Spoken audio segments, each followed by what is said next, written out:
Okay, it's September the 4th, I think, at this point. It's another evening in the workshop with the MG. It didn't start yesterday.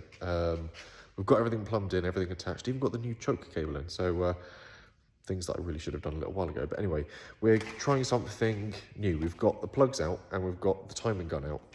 So hopefully, with the plugs out, we'll be able to turn it over on the starter motor for a bit long without wearing everything out, no compression. But we should still get a spark going to spark plug 1, and we'll be able to time that in and see how close our timing is. Because if it's still out, we've got to basically go back to square one again, strip everything out the front of the car, strip the steering rack out of the way, and check that we got the camshaft set properly again. So yeah, it's slow progress, but we're getting there. We're getting there, I think. I don't know, I'm emotionally battling this one at this point in time because we are 3 days short of it being a year since it went pop.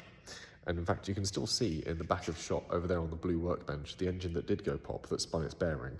So it sort of haunts me like a spectre watching over me, failing still for a year to get this going. We'll try. Between workshop sessions, I managed to squeeze in a London Broncos match. Okay, it is the 9th of September 2025. It is a year and 2 days since the MG broke on the way to the Goodwood revival. And it works again.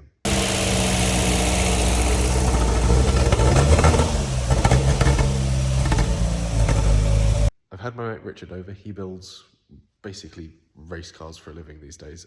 Classic race cars, Austin Healey's, MGs, that sort of thing. He knows what he's doing when it comes to making an engine work, diagnosing what's wrong with an engine, and yeah, had him round. Within an hour, he had it started. Essentially, we had just a bad electrical setup. This car has never started well. It's always been a bad starter. It's always required a jump pack or just sort of a wing and a prayer, really. So he's basically thought of things that Dad and I never thought to look at. Unplugged essentially an old condenser that was running to the coil pack that didn't need to be there. So we've got a good healthy spark. We've timed it in roughly with the timing gun, and we've got the carbs roughly set up. So it did start and ran very happily indeed. So took him for a celebratory drink at the local cafe and machine because I'm only down the road from the bowl. So yeah, there we are, a year and 2 days on from when it last worked. The MG runs. Cannot thank that man enough. So we're going to drag it up to his workshop, get it on the rolling road, get the carburetors properly dialed in, get the timing properly sorted, refit the bonnet, and we should be good to go. So we are within, I'm going to say roughly a week of getting this car finished. The one thing I did forget to do, however, before putting the radiator in was install the fan. So do need to do that. But Bridget works, finally. Ah. Feels great.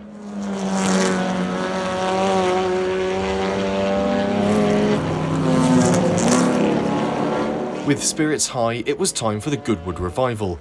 3 days of top classic racing action and, as it had turned out this year, battling trenchfoot in the pouring rain. Still, nothing else comes close, and the sun even broke through for the excellent Jim Clark tribute.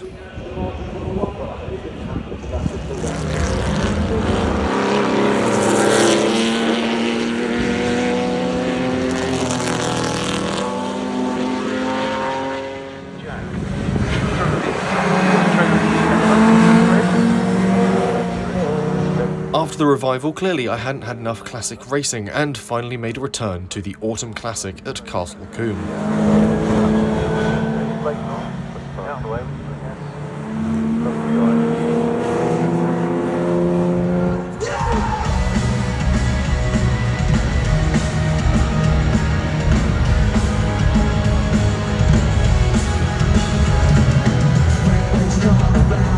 September was rounded out with a trip to Sheffield for McFly vs Busted with some friends, and while there, a lovely walk up and around Mam Tor.